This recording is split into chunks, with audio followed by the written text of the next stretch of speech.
The phone call came at 11:47 p.m. on a Tuesday in early March. I remember because I'd just poured myself 2 fingers of bourbon and was about to put on a record, 43 years at Halverson Aerospace. 31 of those running the propulsion division, and the call was from a kid in HR I'd never met before, telling me my badge access would be temporarily adjusted, starting tomorrow morning. I asked her what that meant. She said she didn't have that information. I asked her who authorized it. She said she wasn't at liberty to discuss it. I asked her if she knew who I was. There was this long pause. And then she said, "Yes, sir, I have your file right here." I hung up and sat in the dark for a while. The bourbon went untouched. My name is Russell Hartman. I'm 64 years old. I was a flight engineer in the Air Force from 79 to 87. Then I went to school on the GI Bill at Purdue and got my master's in mechanical engineering. I started at Halverson in 1981 as a junior systems analyst. By 1993, I was running my own team. By 2002, I was the chief engineer on the QR9 turbofan program, which is still the most reliable mid-range commercial engine in the Western Hemisphere. You've flown on one. Whether you know it or not, you've flown on one. I'm telling you all this not because I'm proud, though I am, but because none of it mattered to the kid who took my office. His name was Tyson Beaumont Reyes, 29 years old. Stanford undergrad, Wharton MBA, nephew of the new CEO, a woman named Catherine Beaumont who'd inherited her father's controlling shares when the old man passed away 2 years back. Catherine and I had a workable relationship. Not friendly, not warm. But she understood what I did, and she left me alone to do it. Tyson was a different animal. He'd been brought in 8 months earlier as VP of Strategic Innovation, which, in plain English, meant he had a corner office, an assistant, and absolutely no responsibilities anyone could measure. He spent most of his time on LinkedIn, posting carousels about disrupting legacy aerospace thinking. He wore those expensive sneakers with suits. You know the type. The morning after the HR call, I drove in like always. 5:45 a.m. I'm an early man. Always have been. I parked in my spot, walked through the side entrance, swiped my badge. The light went red. I stood there for maybe 10 seconds processing it. Tried again. Red.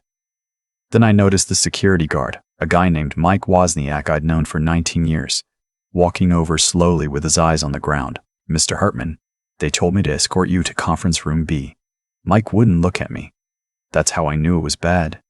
He walked me past my own office on the way. The door was open. There were 2 movers inside, taking down my framed photographs. My grandfather's photograph from Korea, my commissioning portrait, the picture of my daughter at her medical school graduation. They were boxing them up like they were just dishes from a kitchen. And on the door, fresh black vinyl letters that hadn't been there 12 hours earlier. T. Wyson, Behemoth's refunds. Innovation, Labont Rehessens. Innovation. Lab. I kept walking. I didn't say a word. Mike kept his eyes down. In conference room B, a woman from HR was waiting, along with a younger guy I'd seen in legal but never spoken to. They had a folder. They slid it across the table. "Mr. Hartman, the company is restructuring the propulsion division. Effective immediately, your position has been reorganized into an advisory capacity. You'll be reporting to Mr. Beaumont Reyes." I didn't say anything. I just looked at her. She started reading from a script, something about how my decades of institutional knowledge would be leveraged in a consulting role. Something about how my new office would be on the 2nd floor near the archives. She said the words "knowledge transfer period" 3 different times. I asked her how long. She said the advisory role would last 90 days, after which my retirement package would activate. 90 days, 43 years. I asked her if Catherine had signed off on this. She said the restructuring was being managed by Mr. Beaumont Reyes with the full support of the executive team. That's the moment something in me went quiet. Real quiet. The kind of quiet where you can hear your own pulse in your ears. I felt it twice in my life. Once during an emergency landing at a base in West Germany in '84. And once when my wife called to tell me about the lump. That same quiet. I didn't argue. I didn't raise my voice. I signed the paperwork acknowledging receipt of the documents because they made me, and then I walked out. On my way to the second floor, I passed Tyson in the hallway. He was on his phone, laughing at something. He saw me and gave me this little finger gun gesture. Like we were buddies. Like he hadn't just gutted everything I'd built over 4 decades. The new office was a converted storage room. Drywall still had streaks from where they'd painted over the old shelving brackets. There was a folding table and a chair from the cafeteria. My boxes were stacked in the corner. The top box was open. My grandfather's photograph was on top, and the frame had a crack in the glass that hadn't been there before. I sat down on the folding chair. I looked at that crack for a long time. Now here's the thing about being a man who spent his life around hardware. You learn patience. Real patience, not the fake kind people talk about. Turbine engines don't care about your emotions. They tell you exactly what they need, and they tell you exactly when something is wrong, and your job is to listen, not react. Listen. So I listened.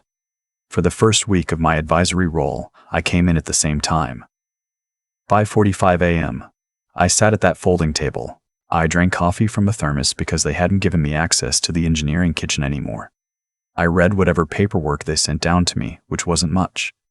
But I noticed things. I noticed that Tyson's Innovation Lab had a new sign on the door announcing weekly demonstrations of next-generation propulsion concepts.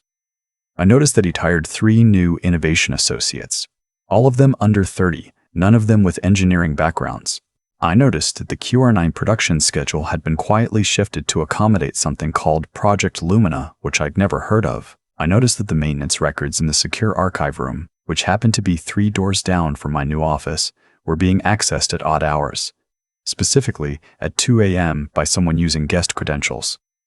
I noticed a lot of things, but the thing I noticed most was the schedule on Catherine's outer office wall, visible from the elevator if you stood at the right angle.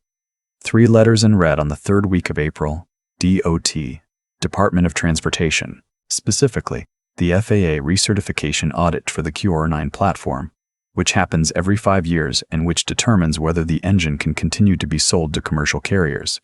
The audit was 46 days away, and the only people in the building who had ever passed an FAA recertification audit for the QR9 were me and 2 of my senior engineers, both of whom Tyson had transferred to innovation support roles the week before I was demoted. That's when I started to understand what was actually happening. See, here's what they were betting on. They were betting that I'd be too proud to make noise. That I'd take the 90 days, take the retirement package, and quietly disappear. That my replacements, whoever Tyson was lining up, would be able to bluff their way through the FAA audit using my documentation, my procedures, my decades of compliance work. They were betting that my reputation would carry the company across the finish line even after they'd thrown me out the back door. What they didn't understand, what kids like Tyson never understand, is that the FAA doesn't care about reputations. The FAA cares about signatures, and every single one of the 11,000 pages in the QR9 certification binder had my signature on it. Mine. Personally. In ink. Going back to 2002, federal regulation requires the engineer of record to personally attest to the continued accuracy of those documents during recertification, in person, under oath. To federal inspectors, you can't fake that. You can't delegate it. You can't have your nephew do it. I kept this knowledge to myself. I didn't tell anyone.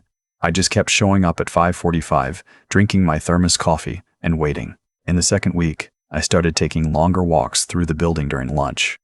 I'd nod at people. Some of them would nod back. Some wouldn't make eye contact. That was fine. I wasn't there to make friends. I was there to look at the boards. Every engineering area has a project board. Schedules, deliverables, dependencies, all written up where the teams can see them. I walked past every single one. I memorized them. I noted what was moving forward, what was stalled, what was being prioritized, and most importantly, what was being ignored. What was being ignored was the QR9 recertification preparation. Completely. The board was blank for that workstream. 6 weeks out from a federal audit and there was nothing. I went home that night and I made a phone call. Not to a lawyer, not to Catherine. I called a man named Henry Costigan. Henry had been my regional FAA inspector for 18 years before he retired in 2019. We'd had dinner maybe 4 times in our careers. Professional acquaintances, not friends exactly. But Henry remembered me, and Henry was the kind of man who'd worked at the FAA for 35 years and knew everyone who still worked there. I didn't tell Henry what was happening. I just asked him a question. I asked him whether, in his experience, the FAA had ever discovered, in the course of a recertification audit, that the engineer of record had been removed from oversight responsibilities without proper notification of the agency.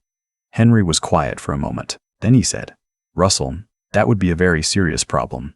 I asked him how serious. He said it would constitute a material misrepresentation under 14 CFR Part 21, that the agency would be required to suspend the type certificate pending investigation, and that any aircraft currently flying with that engine would need to be grounded until the situation was clarified. I asked him how many QR-9 engines were currently flying. He laughed. He said, "Russell, you know that number better than I do. The number is 2,847. I thanked Henry and hung up. I sat at my kitchen table for a long time after that. See, this is the moment. In stories like this, where the hero usually goes nuclear, files the complaint, makes the call, burns the whole thing down. And I'm not going to lie to you, I thought about it. I thought about it for 3 solid days, but here's what I've learned in 43 years of engineering. You don't fix a problem by making it worse. You fix a problem by understanding the system, finding the leverage point, and applying exactly the right amount of force at exactly the right moment. Making the call to the FAA would have destroyed the company. 2,847 engines grounded. The stock would have cratered. Catherine would have lost everything. 3,000 employees in our facility, plus another 9,000 in the supplier network, would have been out of work within 90 days. And Tyson? Tyson would have blamed me. He would have told everyone that the old engineer, bitter about being passed over, sabotaged the company on his way out. That's not how I wanted this to end. I wanted to end it surgically. I wanted everyone in that building, especially Catherine, to understand exactly what had happened, exactly who was responsible, and exactly what kind of man her nephew really was. I wanted Tyson humiliated. Not destroyed, humiliated. There's a difference, and it matters. So I waited 4 more weeks. I let them dig the hole deeper. During those 4 weeks, I documented everything. Every schedule, every memo, every email Tyson sent down to me with his cheerful little "great to have you on the team" tone. Every reference to Project Lumina, which I eventually figured out was a vapor project that existed entirely to justify Tyson's salary and his innovation lab budget. Every certification milestone that was being missed. I made copies. I made copies of copies. I put 1 set in my safety deposit box and another with my daughter, who's an attorney in Chicago, and a third with my brother in Phoenix. Then, on a Wednesday morning in mid-April, 11 days before the FAA audit, I drafted an email. I didn't send it yet. I just drafted it. The email was addressed to Catherine Beaumont, CEO. It was copied to the chairman of the board, a man named Whitcomb Halverson, who was the founder's grandson, and who, despite being mostly retired, still held veto power over any major corporate action. It was also copied to the company's outside general counsel, a firm in Seattle that had represented Halverson Aerospace for 30 years. The subject line was, "Regulatory exposure regarding QR-9 type certificate recertification, April 24th audit." The body of the email was 3 paragraphs. The first paragraph stated, in neutral language, that I had been removed from operational oversight of the propulsion division on March 4th. The second paragraph stated that the FAA was not aware of this change and that under 14 CFR Part 21, my continued listing as engineer of record without active oversight constituted a material misrepresentation. The third paragraph stated that I was prepared to disclose this matter to the FAA in advance of the audit unless my role and authority were fully restored within 72 hours. That was it. No threats. No anger. Just facts, regulations, and a deadline. I sat on that email for 2 more days. On Friday morning at exactly 4:37 a.m., I sent it. Then I went back to bed. I'd like to tell you that I slept peacefully. I didn't. I lay there staring at the ceiling for 2 hours. I thought about my wife, who died 3 years ago last November. I thought about what she'd say about all this. She would have laughed, I think. She would have said something like, "Russell, you spent 40 years being patient. Don't apologize for finally being fast." I got up at 7, made coffee, read the paper, waited. My phone rang at 8:12 a.m. It was Catherine. Her voice was very, very calm, which is how I knew she was furious. She asked me where I was. I said I was at home. She asked if I could come in. I said I could be there in 30 minutes. I put on a tie. I hadn't worn a tie in 6 weeks. It felt good to nod it again. When I walked into the building, Mike Wozniak was at the front desk. He took one look at me and his face did this thing, this complicated thing, like he was trying not to smile. He swiped me through personally. The light went green. Catherine's office is on the 5th floor. When the elevator doors opened, her assistant was waiting for me. She walked me down the hall in silence. Catherine's door was open. So was the door to the small conference room next to it. In the conference room was the outside general counsel, a man named Philip Stanwyck I'd met maybe twice. There was also Whitcomb Halverson himself, who I hadn't seen in 3 years, sitting at the end of the table with his hands folded and at face like a tombstone. And there was Tyson. Tyson was very pale. I sat down across from him. Catherine sat at the head of the table. Nobody spoke for about 10 seconds. Then Philip Stanwyck cleared his throat and started talking. He said the company had reviewed the situation. He said that the restructuring of my role had been conducted without adequate consultation with engineering leadership or legal counsel. He said that my advisory designation was being rescinded effective immediately. He said my full duties and authority as chief engineer of the propulsion division were being reinstated.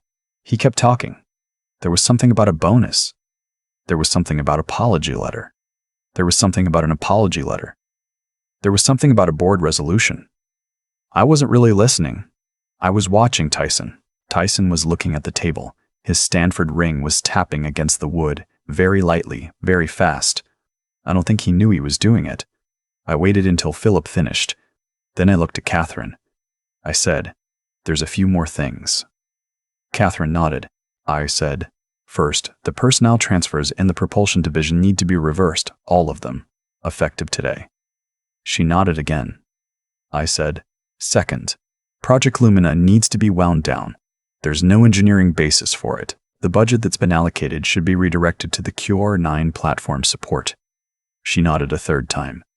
I said, "Third, I want Mr. Beaumont Reyes's role at this company clarified in writing. Specifically, I want it confirmed that he has no operational authority over engineering, manufacturing, or compliance functions, now or in the future." Tyson looked up at this. His mouth opened slightly. Catherine looked at him. He closed his mouth. She said, "Confirmed." I said, "Fourth, I want my office back." She nodded. I said, "That's all." Philip Stanwyck started saying something about formalizing the agreement. I stood up. I shook Catherine's hand. I shook Whitcomb's hand. He held my hand for an extra second and just said, "Russell." That was all. But the way he said it told me everything I needed to know about his opinion of how this had gone down. I didn't shake Tyson's hand. I just looked at him for a second. He looked back at me. He didn't say anything. There was nothing to say. I walked out. The next 2 weeks were a blur. The FAA audit went smoothly. My 2 senior engineers were back at their desks. The QR9 recertification passed without a single finding. The inspector who came out was actually a former colleague of Henry Costigan's, a careful man named Doug Petrosian who'd been with the agency for 26 years. He asked me, off the record, in the parking lot on the last day, whether everything at the company was stable. I told him it was. He said, "Glad to hear it, Russell." That was all that needed to be said. Tyson stayed at the company for another 6 weeks before quietly resigning. The press release said he was pursuing entrepreneurial opportunities. I heard later that he tried to start a venture capital fund with some of his Stanford friends. I don't think it raised much money. Catherine and I had lunch about a month after the audit, just the 2 of us, at a steakhouse downtown. She didn't apologize directly. That's not her style. But she did tell me a story. She told me that her uncle, the founder's son, had given her one piece of advice when he handed her the company. He'd said, "Watch the men who don't ask for credit. They're the ones holding the building up." She said she'd forgotten that advice for a little while. She said she wouldn't forget it again. We didn't talk about Tyson. We didn't need to.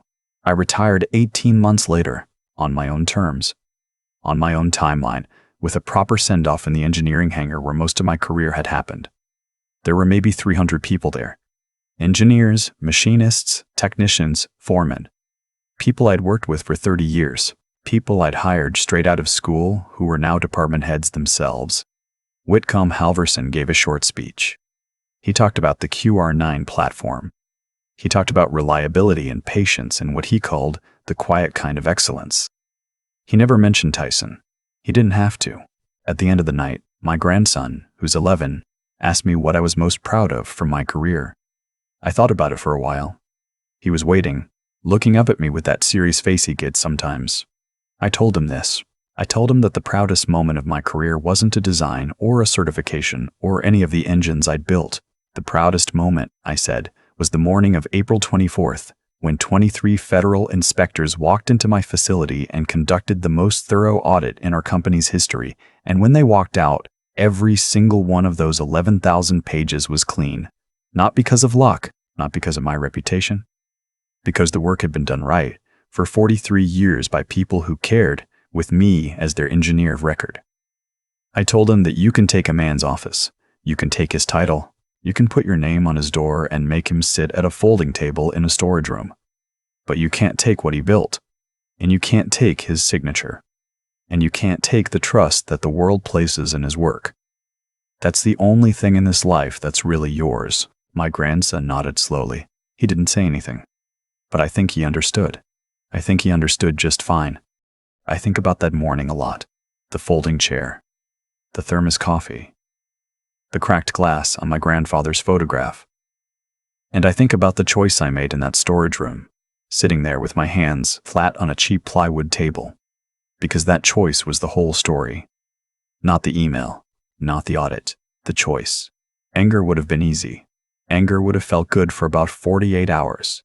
I could have called the FAA on day one. I could have walked into Catherine's office and made a scene. I could have done what most men my age would have done, which is to confuse loudness with strength. But loudness isn't strength. Loudness is just fear, dressed up. Real strength is sitting in a folding chair for 6 weeks while a 29-year-old kid posts on LinkedIn about disrupting your life's work and choosing, deliberately, to wait. Not because you can't act, because you understand that the right action, taken at the right moment with the right amount of force, costs you nothing and costs the wrong people everything. Tyson didn't fail because he was young.